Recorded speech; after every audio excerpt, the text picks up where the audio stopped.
So Phil's strategy was to take 100 chocolate chip cookies, and I just decided I'm going to take 110, and I felt really good. It's what got me through it. Hell yeah. I did not see that one coming. There has in fact been a plot twist. Phil Gaimon has been dethroned as the king of Everest, and now our new friend Keegan Swenson has swept in and taken the crown for himself. So, the record was beaten by 12 minutes. Swenson managed to find a climb that was even better than Phil's climb, and it was 2.9 kilometers long, same gradient, 11%. However, it was done at an altitude of 1,800 meters, whereas Phil's climb was done at an altitude of 300 meters. So I compiled a bit of data from both of the Everests and also some of the personal data from Phil and Keegan Swenson so that we can compare their two rides and see just how hard it actually was. So I'm going to show you the Excel spreadsheet now and go into a little bit of detail as to what it takes to be the king of Everest. 100 choc chip cookies is my secret to beating world records, bro. I get my fats, my healthy fats, and my protein. That's why I can push so many watts, John. Okay, so here we've got a comparison of Phil and Keegan, and I've put together 9 different metrics so we can have a look at the raw data. So Phil had a normalized power of 287, and Keegan had a normalized power of 265. Average power for Phil 259, Keegan 236. And their weight is pretty similar. Keegan is a bit more of a bulkier rider because he's shorter, but he doesn't weigh much, only 64 kilos, and Phil is more of a tall and lanky rider, 66 kilos there. And here's where it starts to get interesting. The normalized power that Phil put out was 4.35 compared to Keegan, which was 4.14. And the average power 3.92 versus 3.69 for Keegan. So that's about 1/5 or 20% difference there in power. And the FTP is actually very similar, 6.1 watts per kilo.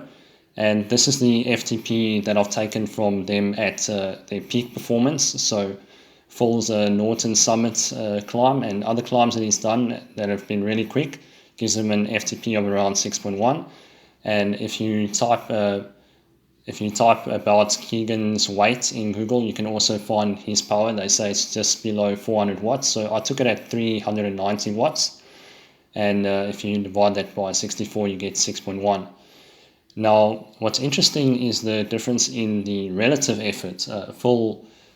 Phil's relative effort was 64% of his FTP, and Keegan's relative effort was 60.5%. And what I think makes the difference in the relative effort here was the difference in altitude. As you know, it's significantly easier to ride at a high wattage closer to sea level than it is further away from sea level. So I think that's probably what accounted for the difference there. But what's also possible is the power meter readings might not be exactly the same because readings differ from power meter to power meter. But relative to the same power meter, you're still going to see the same relative effort. I mean, if you compare the readings from one power meter with the same power meter, then the relative effort will still be a constant. And what's interesting too is the downhill speed, because that's what makes such a big difference in time.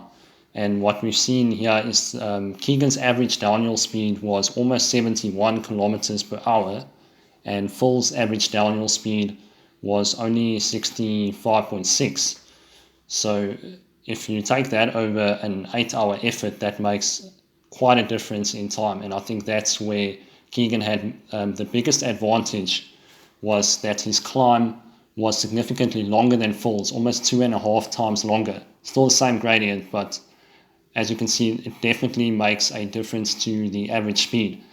Their max downhill speed was pretty similar, because I think you definitely have enough time to max out after 1.3 kilometers of descending. So that doesn't change much, but it's just the time that you descend, it adds quite a bit to your average speed overall. So that's a quick comparison of Phil and Keegan, and I just found it quite interesting. I reckon Phil might go for the record in the future, and if he does do the same climb as Keegan, he's got a good chance of taking it back. But it looks like they are pretty evenly matched. So as you can see, definitely some superhuman efforts there. The raw data doesn't lie.